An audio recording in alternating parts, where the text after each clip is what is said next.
Hi, everyone. Hi.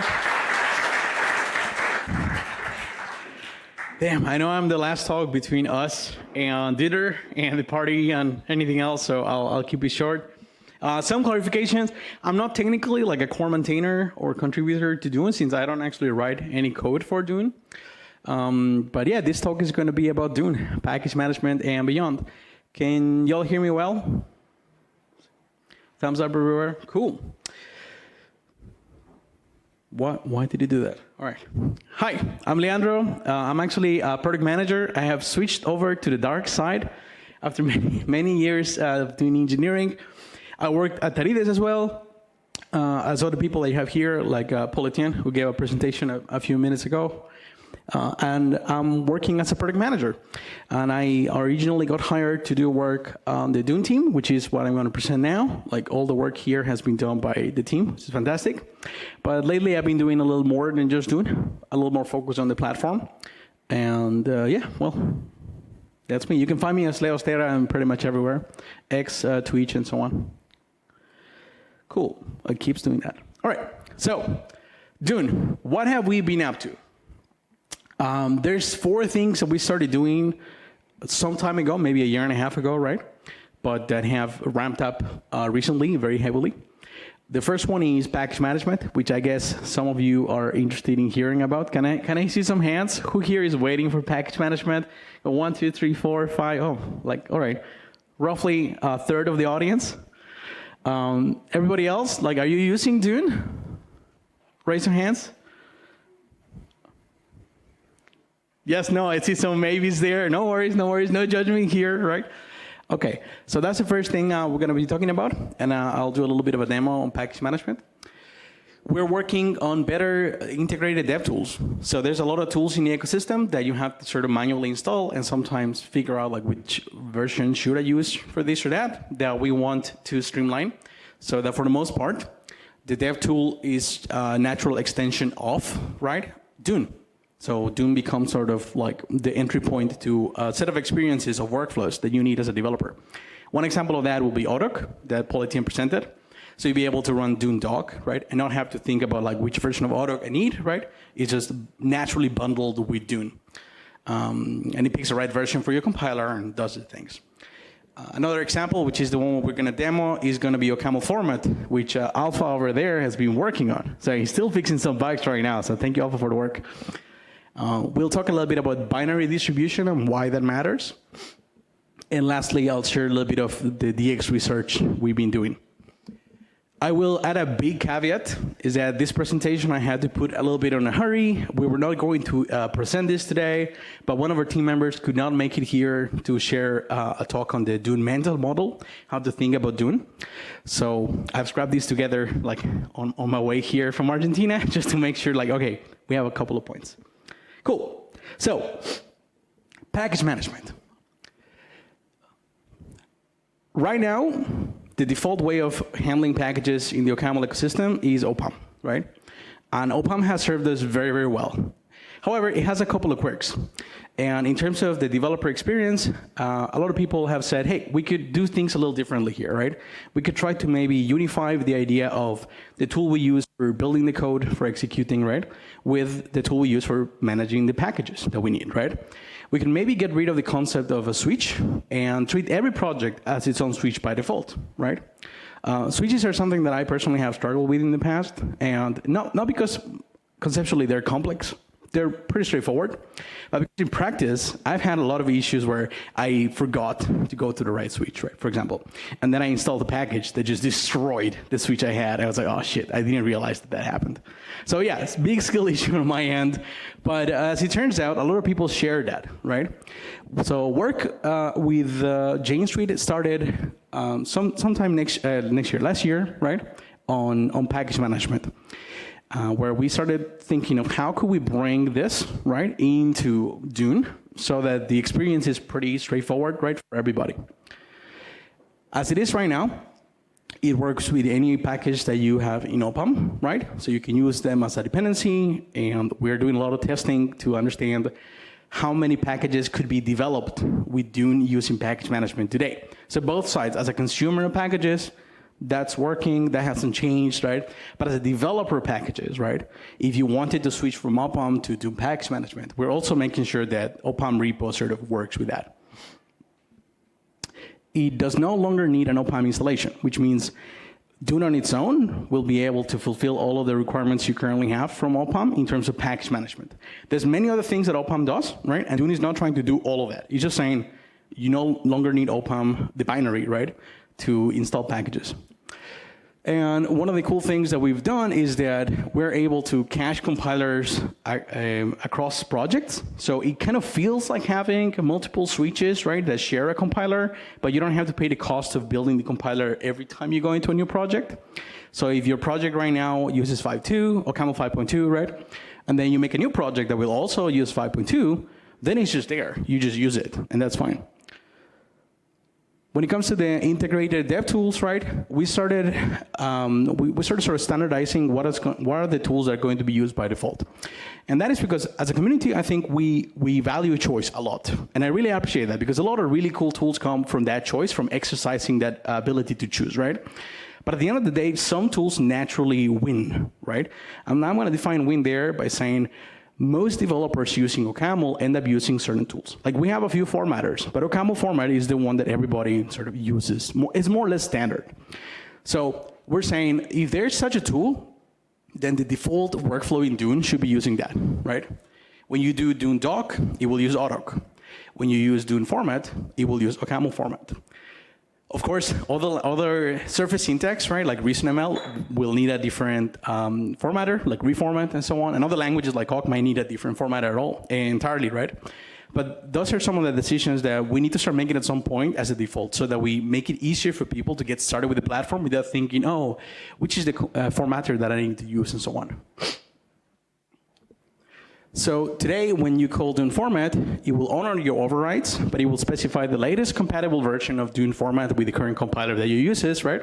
And then it will just work. You have to do nothing other than calling Dune format.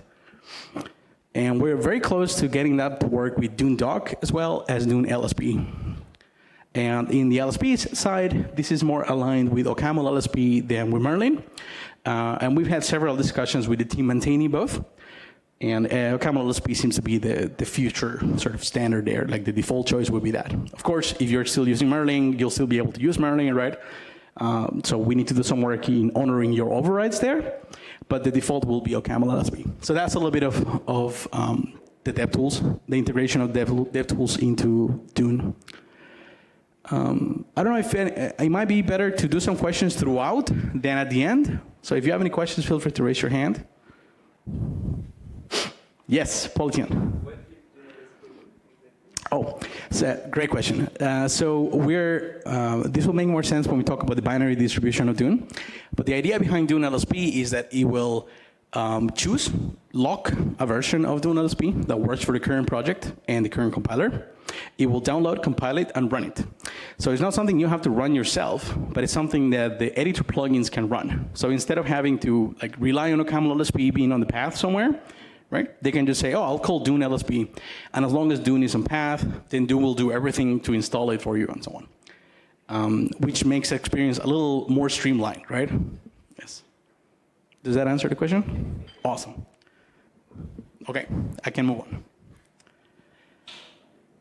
Binary distribution. Why do we care about this? How many of you have struggled to install OCaml recently, or have installed OCaml recently? Let's remove the struggle there, just to understand. We got one person there, we got two people. Were you at the getting started with OCaml? Were you at the beginner's workshop today? No. All right. Sorry, can you repeat that? Oh. No worries. I'm getting a message from the back as well. What? Okay, I continue. All right, cool. So right now to install OCaml, you have to do a few things, right? You gotta set up your machine by installing OPAM, creating a switch. You have to pick a compiler for that. Then you have to install all the dev tools, right? And then among those, you install Dune. And once you install Dune, you can go Dune init project, right? And then you create a project. But up to that point, you have done a few things, right, in your environment. And you've waited quite a bit of time because to create a switch, normally we create them with a compiler. So before you are able to even start your first OCaml project with Dune, you are building a compiler, right? It might not even be the version of the compiler that you want to use in your project, but it's definitely a version that you have to wait for it to build. And I think we can all agree that building OCaml from sources is not the fastest thing in the world. So sometimes, especially in older computers, right, when you're building a new switch, it takes a few minutes. And in one of the instances where we tested this, setting up a new machine with OCaml, like with OPAM, took roughly half an hour, because the machine was a fairly old Air, a MacBook Air, right? Maybe it's not as beefy as some of the hardware that we currently run as developers, every day. But half an hour to get started with a programming language, it was pretty bad. So this standalone installation of Dune is a single binary of Dune, right? That you can drop into any computer, Linux, macOS, in the future Windows as well, right? And it will immediately allow you to initialize a project, right?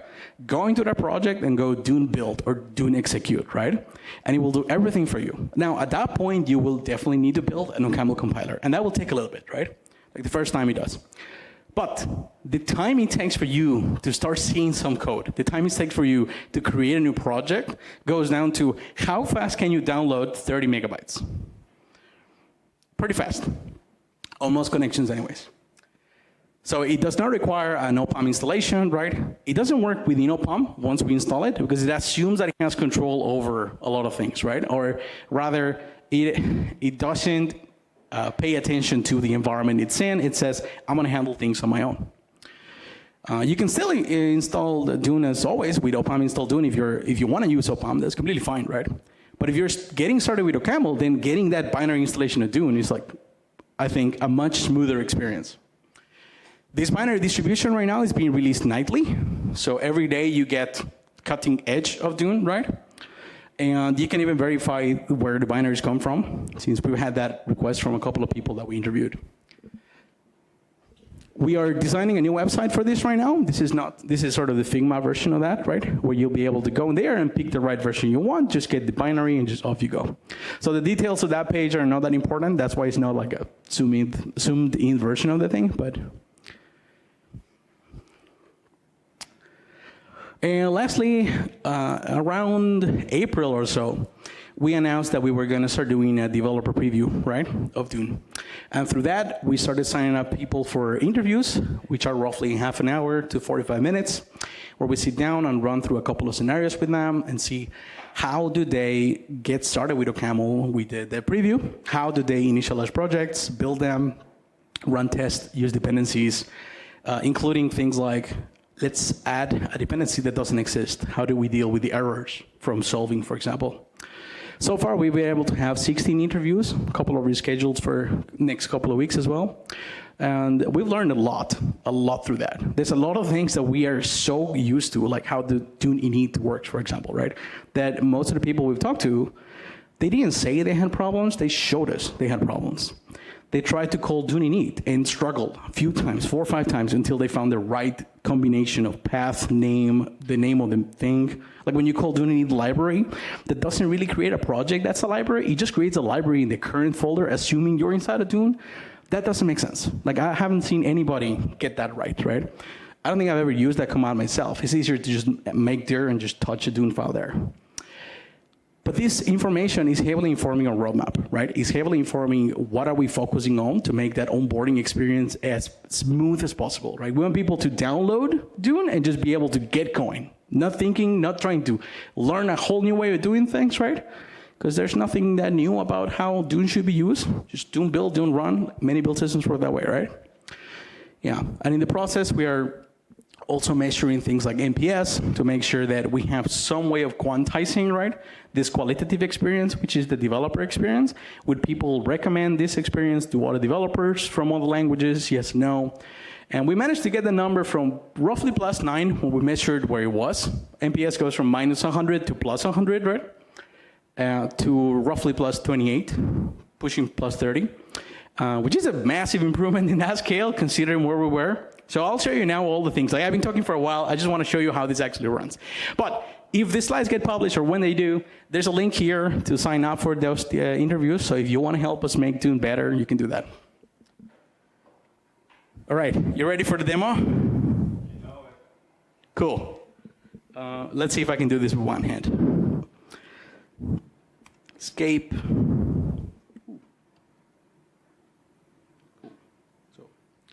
I'm just gonna check my binary here, and I don't know where. Let me see if I can. Is the font large enough? Cool. So I have a binary of Dune here, and that's a developer preview, which means it has a bunch of features enabled by default, such as package management. If I check here, I shouldn't have OCaml. I might have OCaml. No, I don't have OCaml. I think I have OPAM, but that shouldn't change. Okay, it's on brew. But at least not having OCaml on path should convince you that I'm not inside of an OPAM environment where this will work magically, right? Cool. So one thing we can do here is just create a project on FUN OCaml. Cool. And I'll go into that project, right? And this should look like a regular Dune project. Nothing has changed here. Inside of our dependencies, which we have a bunch of stuff that we don't need, so just to keep things neat, I'll remove. Cool. We have OCaml and Dune here, right? So you can see the whole thing, right? Let me just delete that. Cool. Right, so in this project, I can call Dune package log.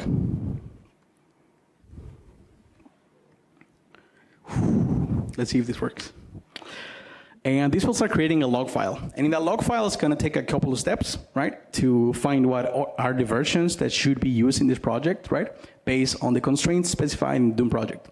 So if you're using Dune today and you have your constraints there, because they get copied over to your OPAM file when you publish your package, then you'll be able to just run Dune package log on that project, and you should find the exact same versions, right, of the dependencies.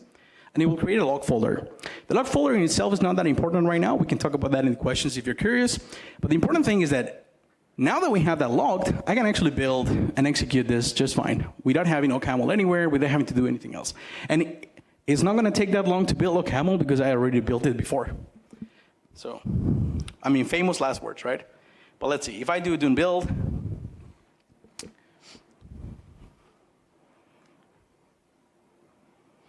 that's it. That was done. So this is all it takes to grab any Dune project, right, with the developer preview, log dependencies, and build it.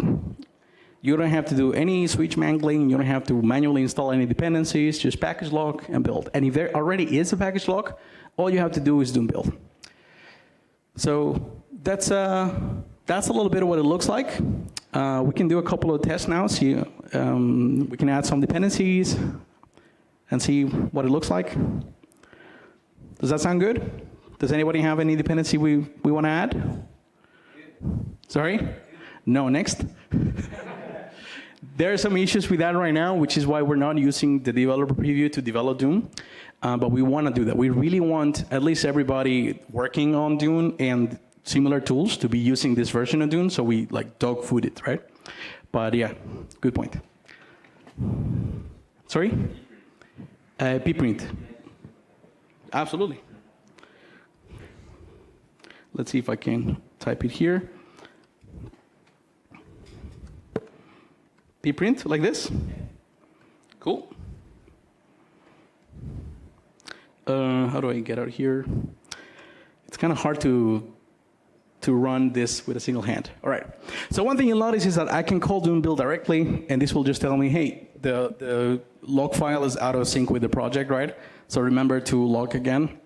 We're testing if that experience makes sense, or if we want to actually make the logging automatic, so that if you're running a build watch, for example, right, that automatically sort of picks up, oh, you change your Dune project, relogs, and gets everything. Some people like it, some people don't. Some ecosystems do it, some others don't. Like in Rust, for example, when you use cargo in watch mode, then you actually will have that happen for you, right? Like it will relog the moment you save your file.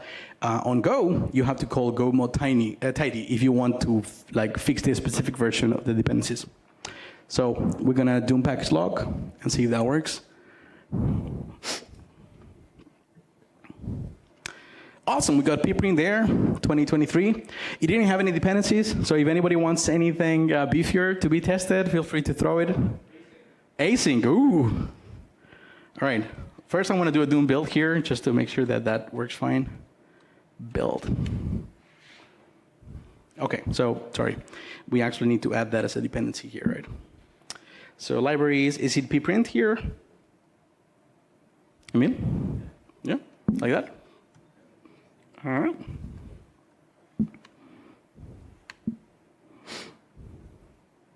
Cool, that builds just fine. And after that, it's just like having the code in OPAM as well. So one more example here with a sync. That should have a very interesting build graph.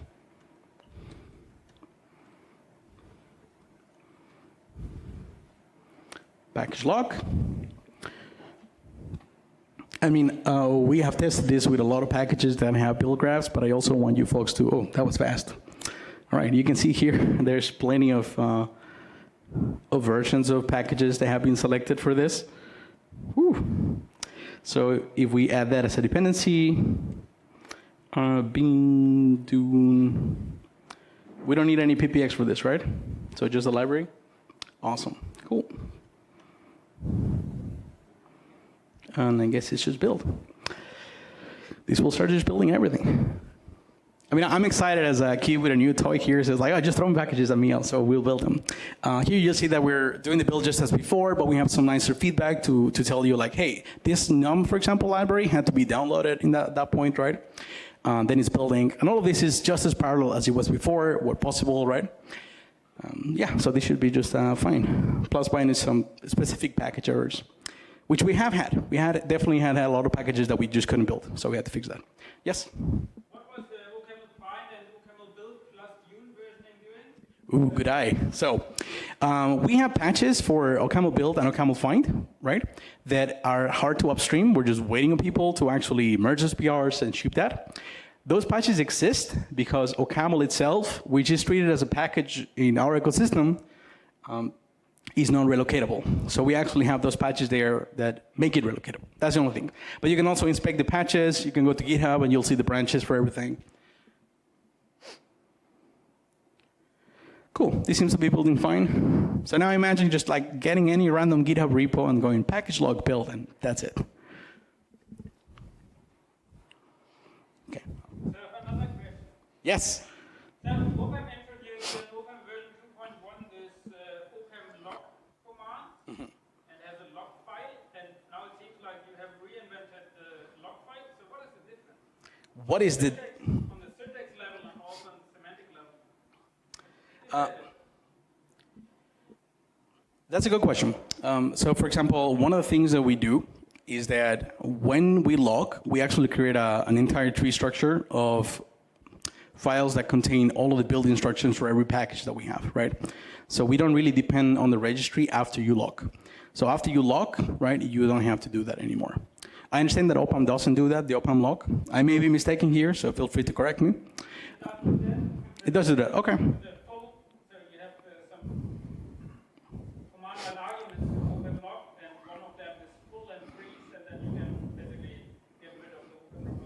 All right, cool, that's nice. So you can lock and then do freeze, and then freeze gets rid of the OPAM repo and sort of materializes all the build instructions. All right, so the specific, yeah, okay. Well, I guess that's one difference. We do that by default. Actually, that's the only way that we do the locking here. And the constraint was that we will want to be able to do a build, right, without having to rely on the OPAM repository for locking, right? Because we didn't see it here, but when I run package lock for the first time, it takes a little bit to actually download the OPAM repository as a Git repo and deal with some things there. Okay, so that finished building, just fine. Let me go back to the presentation. Yes? How do you deal with dependencies that are not available for certain classes? Ooh, So like, that's a good point, yes. I notify, for example, which is That's a great question. So right now, the log files we have one problem, which I think is just being surfaced by this, but it's a problem we have deeper in the ecosystem, which is that the log files, when they contain the build instructions, right, they are platform dependent. So if I log here for macOS, then when I try to do a package lock on Linux, right, then it won't actually work. And this is why this is not really being released just yet. There's a lot of work to do to make sure that those package locks, right, on OCaml as well, are actually workable across OSs, across architectures. So right now, if you look at the build instructions here, it won't really have Linux packages, right? And if it does, right, I still won't be building them. I will probably be building the macOS versions of that, or like, I guess Linux and macOS are close. But let's say there was a Windows dependency, right? I'm not gonna be running that set of build instructions because I'm not on that operating system. I feel like that has to be addressed a little lower, maybe even at the OPAM registry level. And the idea of universal packages, where's Dave? I don't see Dave. Well, there you go. And the idea of universal packages, I think is something that maybe needs to address that, so that you have a single package that can be built by sort of in all architectures, right? Instead of having different packages for different architectures and operating systems. Yeah, I don't know if that answers your question, but the log file is architecture dependent right now. Okay. Anyone else? Otherwise, I'll move forward because I feel like. Yeah. Oh, right. The last thing I wanted to show was the. Sorry about that. We're gonna grab and do a very dumb thing here. I'm just gonna make a few lines here. And the version of that running in front of you right now has a bug, which is what our friend Alpha is there trying to fix. But when you call Dune format, the first thing it's going to do is going to try to actually lock the version of OCaml format that works for this setup, this project, right? And then it's going to try to build it, and then it's going to try to execute it. There's a bug here right now with a patch file. But as soon as we go through that bug, right, and we run it again, and again, this is something we're trying to fix like as we speak, then there's nothing else you need to run, right? It will just run Dune format fine, and then actually format the file.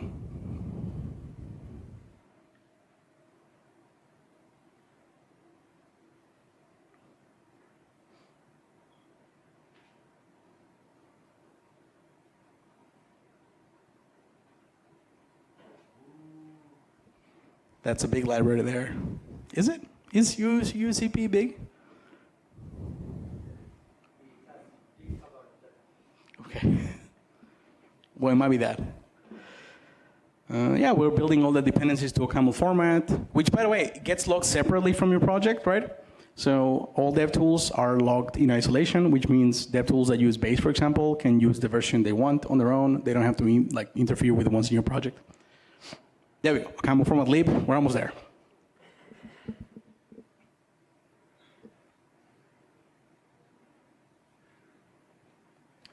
Cool. I'm just going to touch the OCaml format file, which is still a requirement by OCaml format.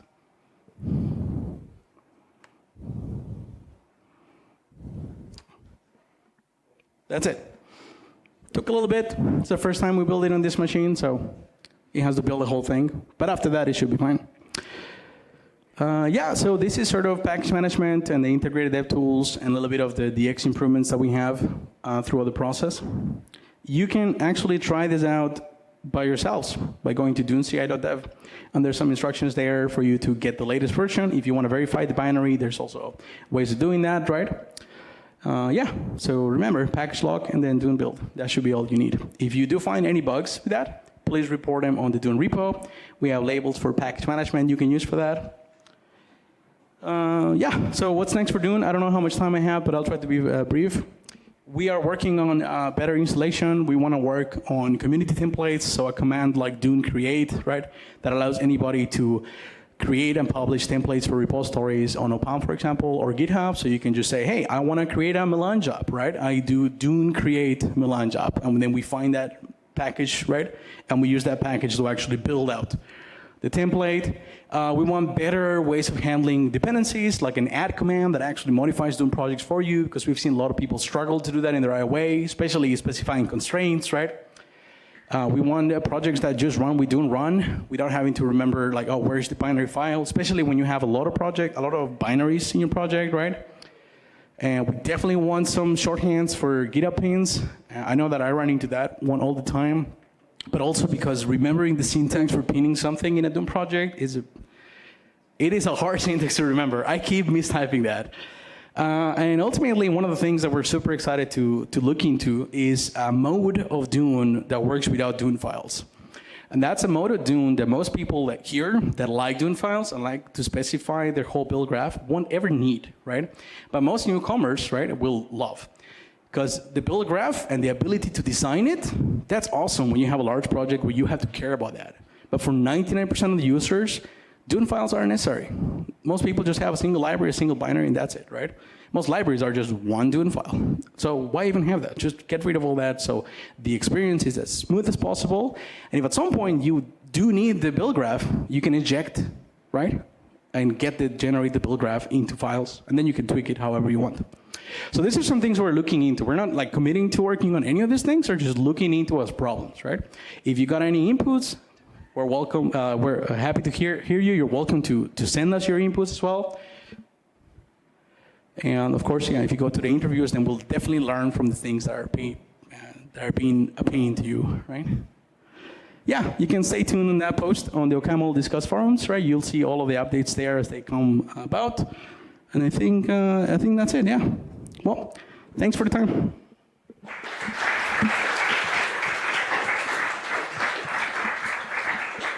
Thank you, Leandro. That was amazing. We're all excited about the Dune evolution. Now, if you have any more questions, to the microphone, because Chad is mad at us that we did not repeat it.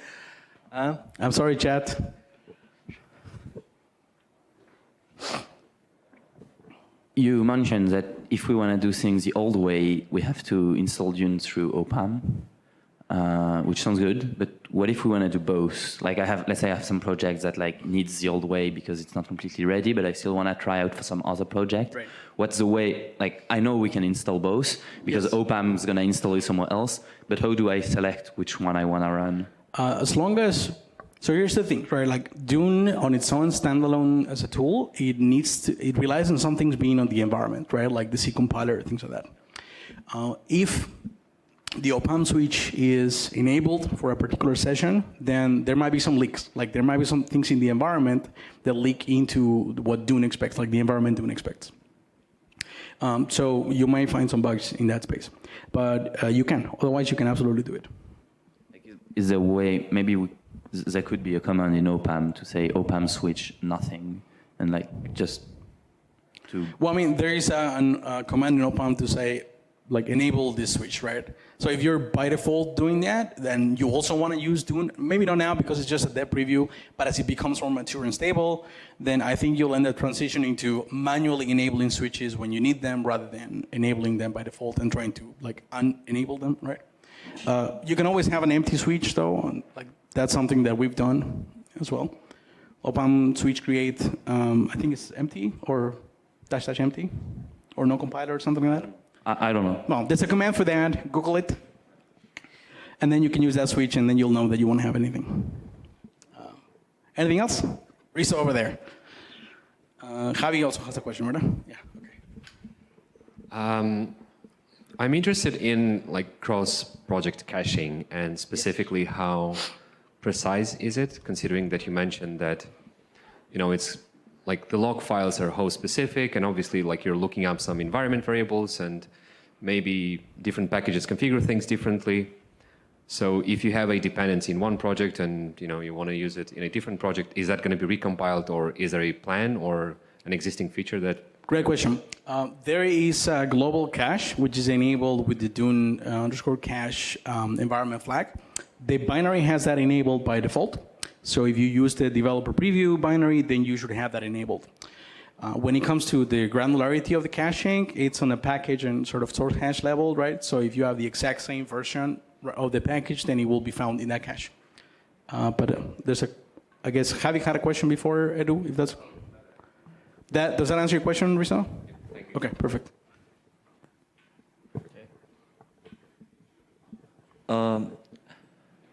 OPAM uses, I think it's called bubble wrap to compile packages for sandboxing. What exactly is Dune doing right now for sandboxing of? That's a good question. I know that we actually use a sandbox folder, so we copy everything separate, right, from the current set of directories, right, in your project to do that. I do not know if we're using bubble wrap. Okay, thank you so much.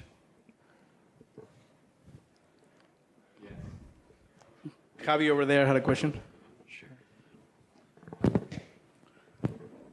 Thank you for your talk. Thank you. I was thinking the other day that we have these at Ahrefs these development machines with 256 cores, which is crazy. It's a big machine. Yeah, but it hurts me to see how Dune is creating the rules in one single Yeah. thread. And now we have OCaml multicore, and I was thinking, man, Yes. Dune is like the perfect use case for OCaml multicore. You know, you could be doing all this stuff in parallel and making Dune much faster. Do you know if there? I know they have, like, Dune wants to support as low versions of OCaml users as possible. Yes. But maybe there could be some transition to support modern users. I have two sort of partial answers to that. Okay. The first one is that there is an LTS of OCaml, right? It's on the website, ocaml.org. Anything below that LTS is by definition, right, no longer supported. And we understand that Dune and OCaml has a tendency to want that backwards compatibility, right, as far back as we can. But at some point, we need to sort of address the fact that it may be slowing us down. It may be stopping us from changing things a little more aggressively and benefiting from some of the new changes we have. So it may be that the future versions of Dune do not support OCaml versions that are so far back, right? I can't guarantee that it will stop supporting them, right? But I can tell you that we're looking into setting that LTS, right? Throughout the entire OCaml platform as more of a hard limit. So we only look at that LTS in newer versions, right? And the other partial answer is that you're right. There is definitely like a room for parallelization in Dune. But Dune, as most build systems, they don't always, like only on, let's say, pathological cases, right, are compute heavy. They're usually IO-bound systems, right? Which means just having a single thread that says, hey, I want to spin up all these processes that do things, right, and let the operating system handle those, it's usually good enough, right? I know that other build systems like Bazel, they do have its own like worker pool internally, right, to do the computation of the build graph as well. Changing that in Dune right now, as far as I understand, and I know some people here, like Antonio, may have a better understanding of the actual underlying like abstraction for building build graphs in Dune, would mean rewriting most of the Dune engine, which is something that we can't just do, right? A lot of companies depend on that very, very heavily. So I wouldn't count on it just yet. Thank you. Okay. Yeah, perfect. Thank you so much, Leandro, Thank you for having me. for Thanks, this everyone. amazing talk.